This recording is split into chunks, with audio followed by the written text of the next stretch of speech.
Welcome to lecture 3. So, in my last class I was talking about the magnetizing current necessary to create a flux. The flux is decided by the supply voltage, and I will be writing many a times this, so that you also become accustomed to with this one. So, this is the thing.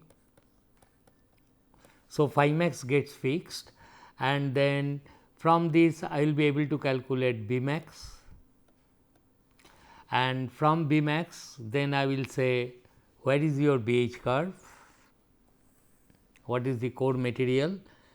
BH curve is like this, suppose. Then corresponding to B max you read H max. This axis can be for a given value of number of turns and magnetic length L. This can be also treated as I, H max or I max, is not? I can always do that, because n by L come as a constant. So, corresponding to this B max you get H max, hence I max, hence the current drawn from the supply. And the another important thing I told, if you have better and better magnetic material, another material, then the current needed will be only this much, not this much. Have another better material, current will be needed this much. So, essentially this mu r is increasing, mu r increasing. Okay. Now, I will be telling you about the ideal transformer. Okay. Therefore, if the magnetic material is very highly permeable, if mu r tends to infinity, very large, that is, this curve will become almost like a vertical line. Then to create a flux, current needed will be vanishingly small to establish the flux. Okay. Therefore, we can say that if this material mu r tends to infinity, what will be the ammeter reading? You think a bit. Ammeter reading will be vanishingly small. Okay, some finite current is necessary, but that current you can make it as small as possible, provided you do not have any restriction on using better and better magnetic material. Important thing is flux is finite like this, mu r tending to infinity means that this ammeter reading I m, magnetizing current, will tend to 0. That is all, it only means that. No point in telling why 0 current, how it can create flux. Okay, it takes a current, no matter how good your magnetic material is, it will definitely take a current, but that current is very small, and we will see that it will be very small compared to the rated current of a transformer. So, like that, therefore, in a ideal situation, very ideal situation, we will say that as mu r tends to infinity, the current drawn, that is I and this is B, this magnetizing current drawn can be made as small as possible. So, we are now in a position to talk about ideal transformer. Okay. Now, for the first time I am writing this ideal transformer.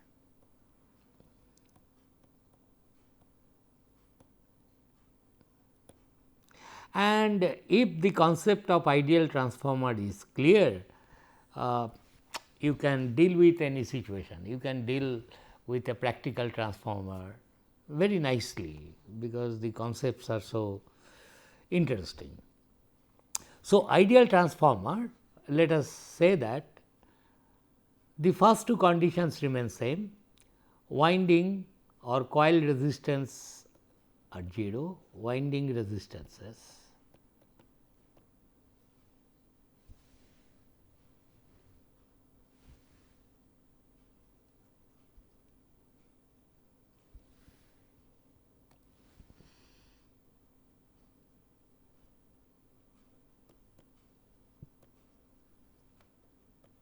zero. 2, no leakage flux,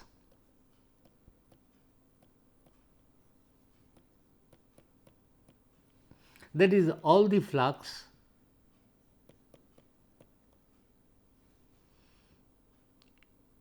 is confined to the core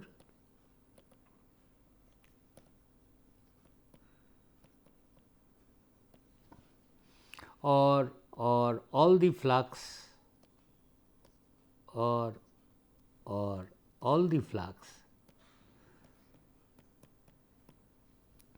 is mutual flux. Of course, this mutual flux what it is I will tell right now. And number 3 is magnetic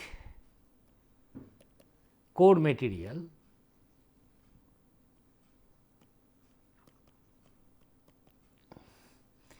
is extremely good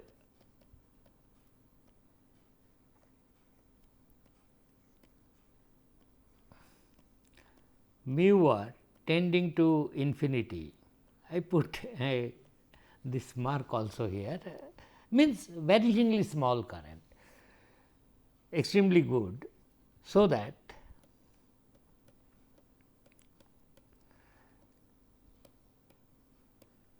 magnetizing current necessary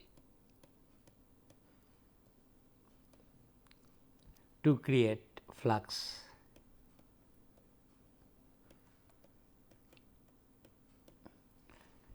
is practically 0.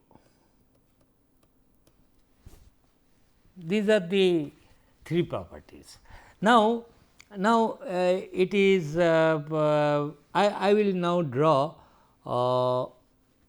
the core of the transformer from my previous diagram, which I have already drawn.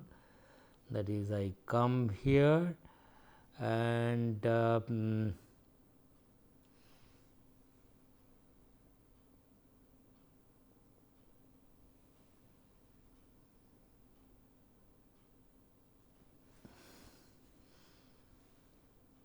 copy it, and then please bear with me till that time, because and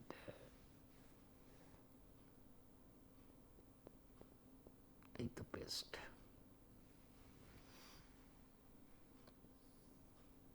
This is the thing. Okay. So, this was the thing. Now, you see in this, it is not a transformer, a single coil, so far I was discussing. Now, what I will do is this, I will draw another coil. Okay. Suppose here is another coil.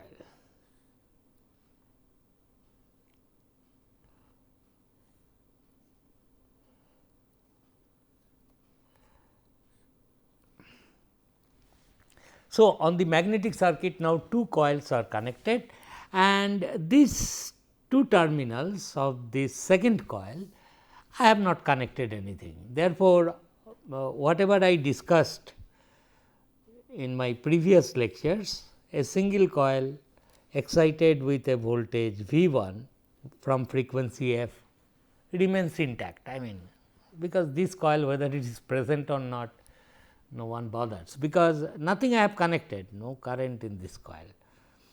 Therefore, you and suppose this has got a number of turns N 2. Is that clear? Therefore, you have created this, then flux is created. Mind you, although you require vanishingly small current, but phi max is finite and its strength is this one. that is what. But current needed magnetizing current, it will draw magnetizing current and this current is practically 0. If I assume the magnetic material is of very high quality, having very large permeability. Okay. And all the flux here is confined to the core. So, what is mutual flux? That is what I have to tell you. Mutual flux is the flux which is common to both N 1 and N 2 turns. So, mutual flux will be the flux which is confined to the core. Okay. Therefore, same flux will be linking both the primary coil, this I will call now primary, and in this coil no source is connected. This flux is also changing with respect to time. Therefore, with respect to applying Faraday's law, I will then also conclude that these two will become a seat of EMF. So, E 1 is N 1 d phi dt, E 2 will be equal to N 2 d phi dt, is not same flux. RMS value of the induced voltage, see polarity of that voltage I have found it out without thinking so much about that negative sign. I have applied physical reasoning and told that if supply voltage at any time is increasing, then flux is increasing, this terminal has to become plus and minus so far as E 1 is concerned. Similarly, and E 1 is equal to root 2 RMS value phi max N 1, which of course happens to be equal to V 1, because KVL is to be satisfied. Similarly, in the second one, if I say induced voltage in the second coil E 2, in which way it will be different? Same flux, only N 2 comes in, therefore, it will be equal to root 2 pi f phi max into N 2, that is all. Is not, I am not deriving, once again differentiating and trying to write. This is going to be what else? So, RMS value of the induced voltage in the primary, which happens to be equal to V 1, because there is no resistance, no leakage flux, V 1 is equal to E 1. On the secondary side, this will be this one. Now, I should not of course, jump to the conclusion that this is plus, this is minus. We will see now that one. So, at a particular instant, if this is plus, this is minus, what will be the polarity of this induced voltage E 2 here? E 2 here, whether this is plus, this is minus, or this is minus, this is plus, that I have to decide. Okay. Okay, the polarity of the induced voltage will be such that it will try to oppose the very cause for which it is due. I am repeating the same statement. Means what? This flux, about this flux, what I told, the flux is positive and it is increasing. Okay. Now, there are only two possibilities, either this is plus, this is minus, or this is minus, this is plus, either of one of this is true, correct.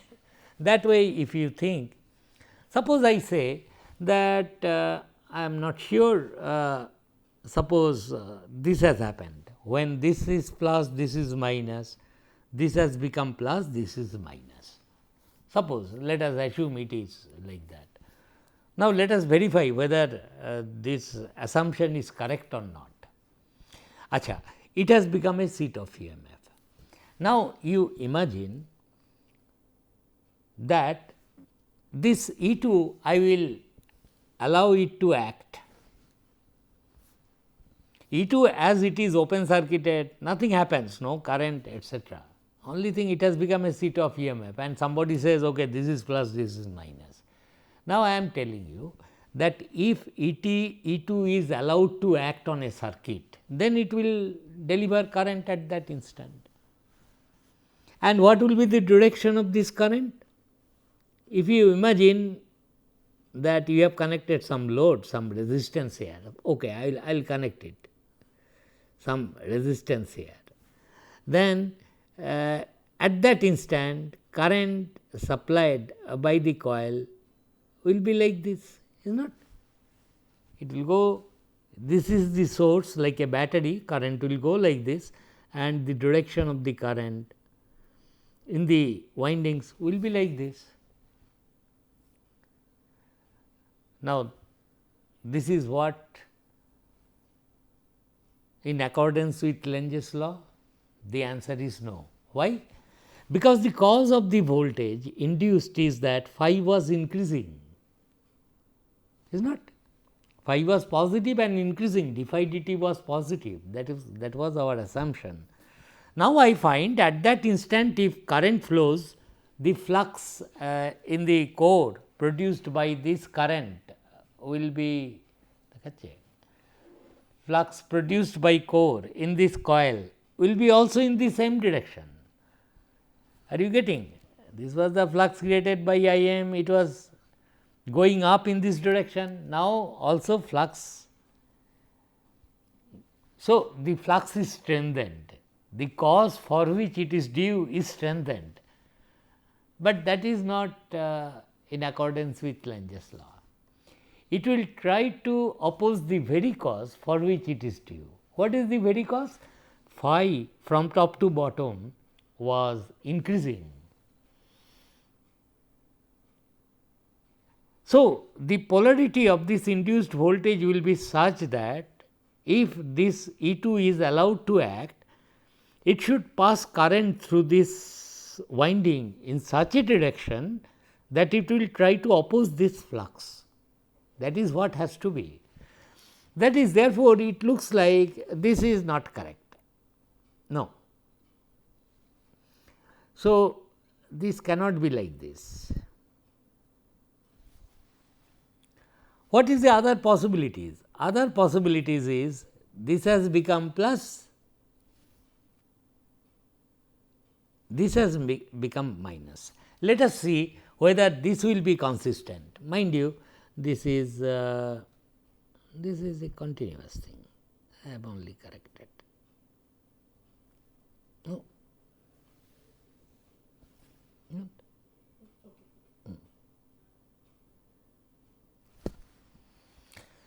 What is the other possibility? This is plus, this is minus. Is it consistent? Let us see. If this EMF is allowed to act on its own to an external circuit like R you have connected, then at that instant it will try to send current in this way, because this is battery, it is the source. Current comes, current goes, current goes, current goes, like this, current goes. So, this coil, when it delivers current, it will create flux in a direction opposite to this phi t which has been created by this one.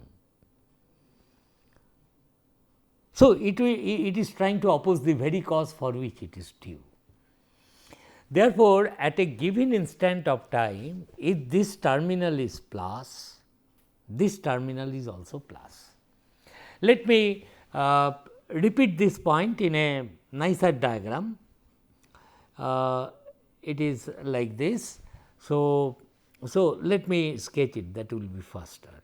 So, I sketch, because let us spend some time on this.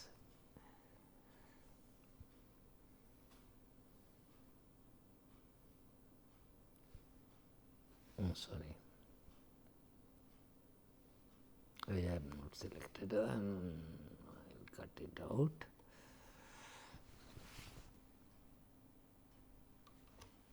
See,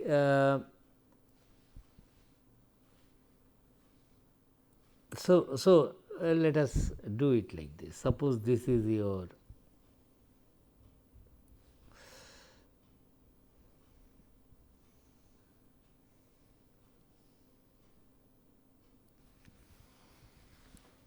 now I had got two coils. Let me repeat this point, emphasize this point.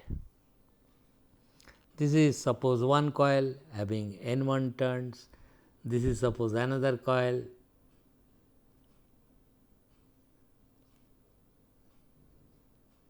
with N2 turns. You have applied, I will not just simply say that you have applied V1 RMS voltage of frequency f with this is plus, this is minus, E1 has appeared here, it will have polarity like this. Here also I applied the Lenge's law, and the flux in the core is phi t. Okay. Then these two terminals also become a seat of EMF. The value of this voltage V 2 is nothing but E 2 only, V 2 is the terminal voltage. There is no distinction between V 2 and E 2 right now. So, V 2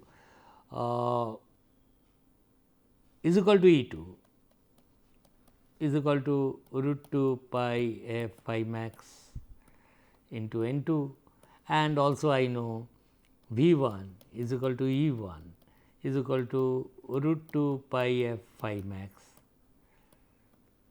This is N 2 sorry, and this is N 1, and it is easy to show that V 1 by V 2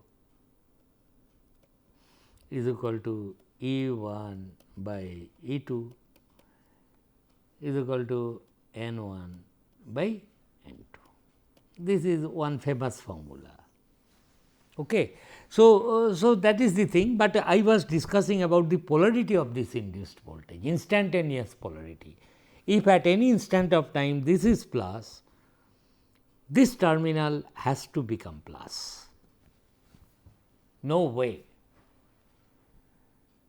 The other possibility that at that instant this is plus, this is minus will violate Lenge's law, and this ratio of this voltage is this one. And from this many things can be told. Okay, it is merely the ratio of N 1 by N 2. Manipulating this ratio N 1 by N 2, you can step up the voltage, this is called secondary coil, or step down the voltage depending upon whether N 2 is greater than N 1 or N 1 is greater than N 2, depending on that. But anyway, this is the thing. Now, people use some dot marking to communicate this particular important aspect of a transformer by using known as dot convention. It merely tells you that any given instant of time, if the polarity of this induced voltage is this is plus, induced voltage in the other coil, instantaneous polarity will be also this is plus, and this is done by dot convention. Now, I must also point out, see, I have drawn the core material and drew the coils, primary coils and the secondary coils rather carefully. What do I mean by carefully? That you can draw, suppose you have a magnetic circuit like this, you draw the coils like this. Okay. It is far better than this. What I mean to say, that these coils I have drawn so that you know what is the sense of the winding. You take the coil this way, then turn it like that. But from this sense, you cannot figure out how these coils went. Somebody draws like this. Then of course, you cannot point out if this is dot, which one is dot this side. No, out of question. You cannot do that. Perhaps by doing some experiments you will be able to do, but as such on pen and paper you cannot predict, okay, this is plus, this will be plus. That you can only do provided you know the sense of the winding, sense of winding the coil.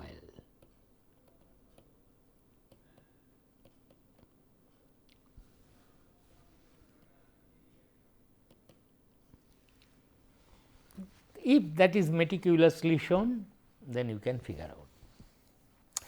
Achha, before I tell some more interesting thing, also you note that if these two are dots, after some time, because it is after all AC supply,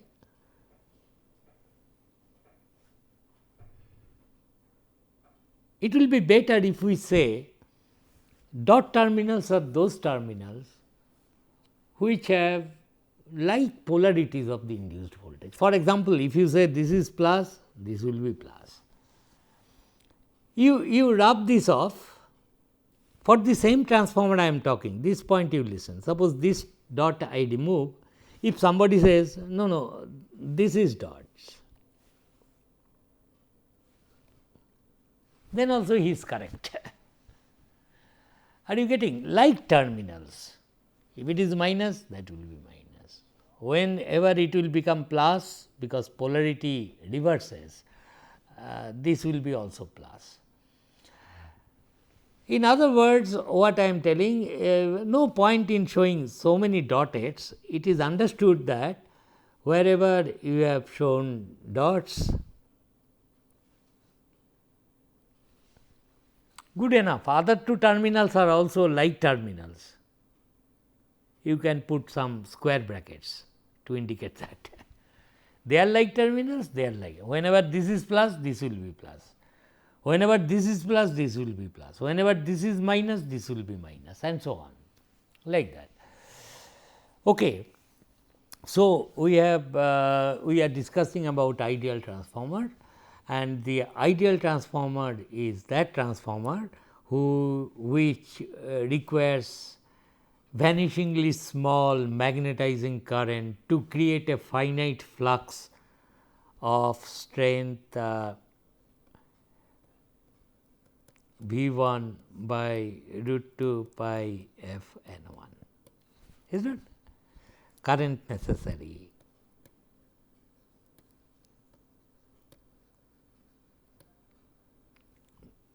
That is magnetizing current is vanishingly small, 0, since mu r is infinitely large. That is the idea. Apart from the fact that all flux is confined to the core, there is no winding resistance, which allows me to write V 1 is equal to E 1, RMS values is equal to root 2 pi f phi max n 1. And the last thing I will tell in this class, then if I draw the phasor diagram, what should I draw? This is the applied voltage, is not? Let me just draw it, give you some idea. Then the current drawn, magnetizing current drawn, although vanishingly small, it will be lagging 90 degree. So, magnetizing current will be along this line, because after all pure inductance, it has got only inductance. Inductance value is very large. If mu r is tending to infinity, we have wrote some expression for inductance. If mu r goes to infinity, inductance goes to infinity. You can now interpret the things from different angle, okay, inductance point of view, very large mu r. But the current drawn from the supply will be 90 degree lagging, and this length is pretty small, 0. So, this is V 1. So, primary current is this. Where is E 1? E 1 will be also like this, same as this one. And where will be E 2? Same, because same n d phi dt. So, E 2 will be also like this. all voltages, induced voltages, applied voltages, this is V 1, they will be all in time phase, and this is the direction of phi. Why phi? Because phi is proportional to I m, although I m is vanishingly small, but it creates a finite flux. So, flux phasor will be along this line. We will continue with this in the next lecture. Thank you.